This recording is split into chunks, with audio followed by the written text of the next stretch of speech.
Hierdie klein lasertjie het homself al soveel keer oor en oor betaal. Want ek, maar oral sit ek sulke gevalle.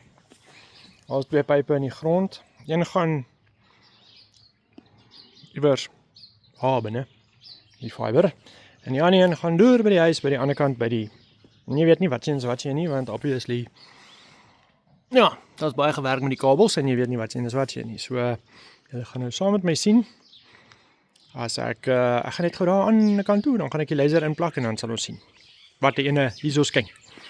Maar dit is nou 'n entjie se loop. Ek is nou weer terug. Alright, so ek is terug. Ek sien by die kabinet.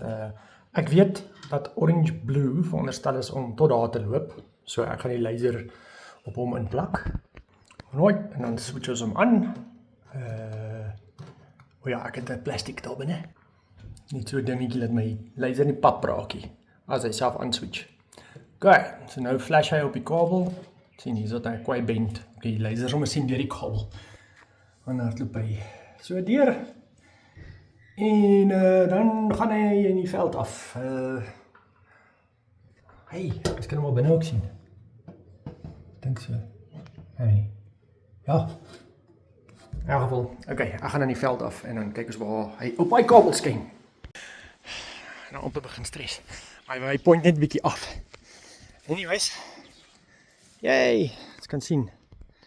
Dis die ouetjie wat so mooi vir ons flash. So blou loop dan tot hierso. Teenetjie is dit. Ja, mooi enetjie. Yes, die alles so klein. En daai kabel is dan die ene wat na die ander gebou toe hardloop. Cool stuff.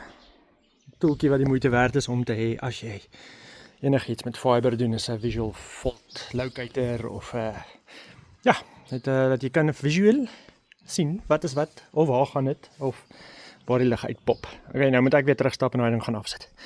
Sien julle weer.